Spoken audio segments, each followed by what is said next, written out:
Welcome to Business Reporter's The Future of Responsible Business campaign. Is plastic bad? When we hear the word plastic, most of us think about landfills and islands of waste floating in the ocean. But Dan Keene and Zach Moscato, packaging and sustainability experts, believe that plastics are more environmentally friendly than glass or paper packaging.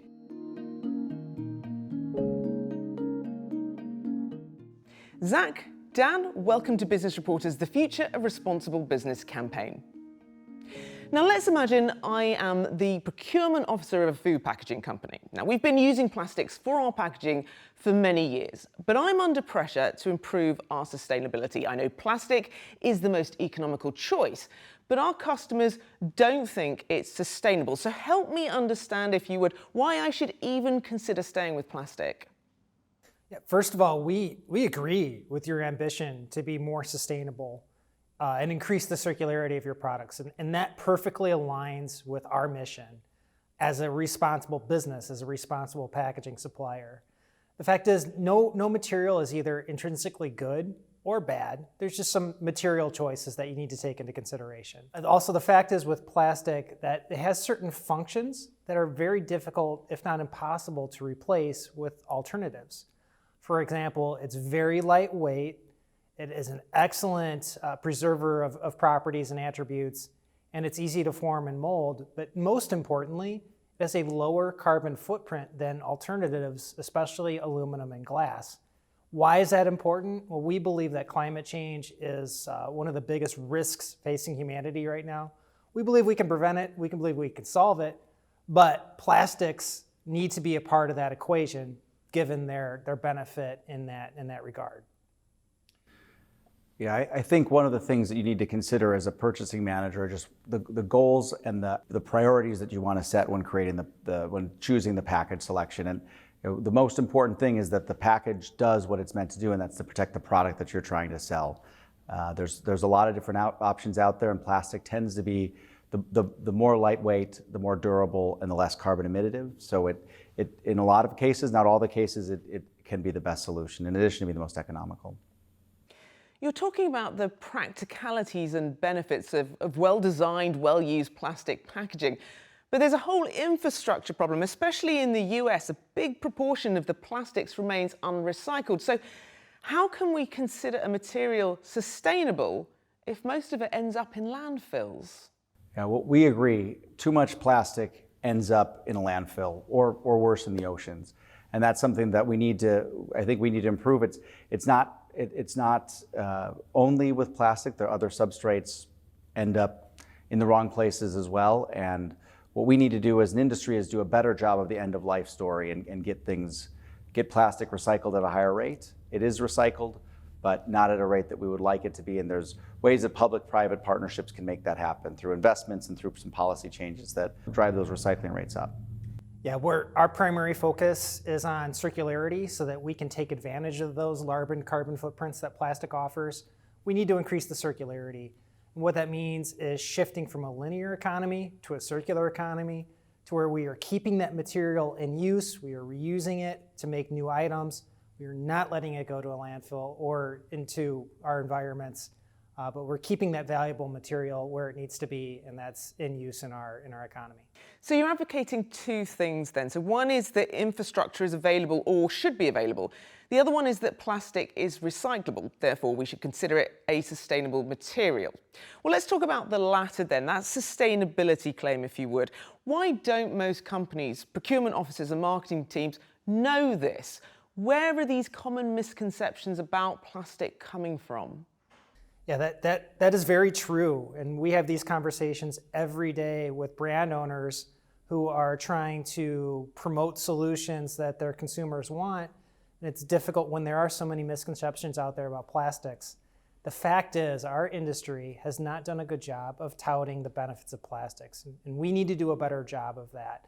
And what that is it's led to a lot of misconceptions that are out there, such as, plastic recycling is failing, and that's just not true. Like, there are robust, mature markets for recycled plastics.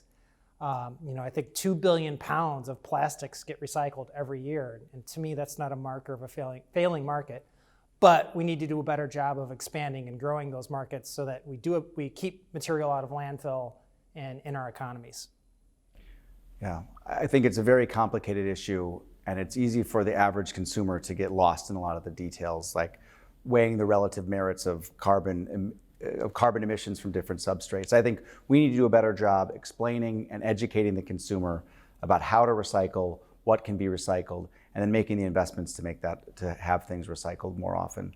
I think in a lot of cases, the brand owners that we talk to understand this, understand the complications and the benefits of plastic, but the consumers to whom they're selling don't necessarily know, and that's what's driving some of those behaviors and misconceptions. All right, then let's go back to our previous experiment. We're back in my boardroom. I am the procurement officer. I have my sustainability officers around me, and we want to make the best choice on our packaging materials. So how do you approach this ambition? What are the questions you or I would be asking myself and my officers? Yeah, we need packaging. We need to make that package as sustainable as possible. We work with a lot of food brand owners, and one common topic of conversation we have with them is food waste. So making sure that when we make a change to a package or we offer them a new package, we are not negatively impacting its preservation attributes and perhaps increasing the amount of food waste that occurs because of that change. Most people are surprised to learn that a third of the food we grow globally goes to waste before it's consumed, and that accounts for 8% of annual global greenhouse gas emissions. The carbon footprint of the product, especially if it's food, often vastly outseeds the carbon footprint of the package. So we need to make the package as sustainable as possible, but it has a job to do, and we got to make sure that we don't go the wrong direction in terms of food waste or other preservation attributes. Okay, so the process starts then with identifying packaging's goals and functions. So let's talk about sustainably manufactured and used plastic. Describe the packaging for us, if you would.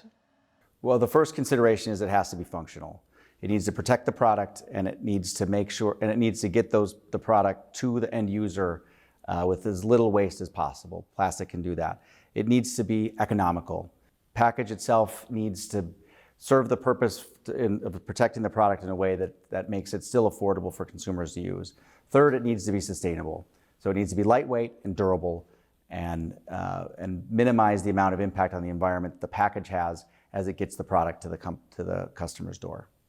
The process we use to achieve these objectives is thermoforming. Thermoforming is a process by which we take resin and post-consumer recycled material, we melt that into sheet, then we stamp out parts from that sheet, trim those parts out, put them in a box to send to our customers so that they can use those parts to protect their packages and get them to their consumers. How about the infrastructure around my products? How can the consumers of our products collect the plastic waste and then get it back to you? It's a great question. So as we transition to a circular economy, we and our customers, the brand owners, essentially become our own material suppliers. So the packages we put out into the world need to be designed to be recovered and recycled. So we follow strict design for recycling guidelines, such as the APR design guidance. And that just makes sure that we're giving that package the optimized opportunity to be recovered at the end of its useful life. At the end of the day, there are some systematic challenges that need to be overcome so that we can make this shift to a circular economy. For example, only 52% of Americans have access to curbside recycling programs. And that's just not enough. We got to get that rate up. We got to get more access to more Americans, particularly in the central part of the United States. So there's a lot we can do there. We need to do a better job of building trust into the recycling system. There's this misconception out there that plastic recycling is a myth. That's just not true. 2 billion pounds of plastic gets recycled every year. So if consumers know when they place that soda bottle or that water bottle in their recycling bin, it could get turned into the carpet they purchased to put in their house, or a t-shirt that they purchased to wear, or even another bottle that they use for their next beverage. Recycling works. We need to do a better job of building trust in the system. Could you help me out? I'm a bit confused. On the one hand, you're establishing a vast packaging problem. And even though the solution is out there, brands and manufacturers have not embraced them. On the other hand, you believe that we can solve the packaging problem. Should I be pessimistic or optimistic?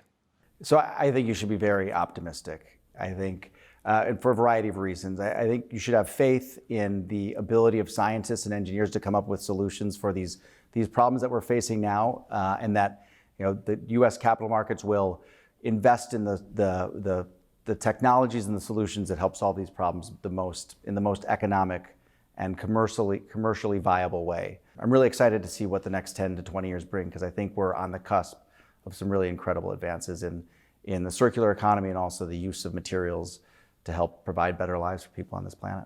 And I'm personally optimistic. Just the level of that activity and action that I see on a daily basis, collaborating with brand owners and other people in the value chain, people are activated to figure this out, and it's going to happen. I think we're going to look back on the 2020s as a year when plastic recycling took that next leap, and there's lots of exciting technologies that are going to help us unlock that. Zach Moscato, Dan Keane from Plastic Ingenuity.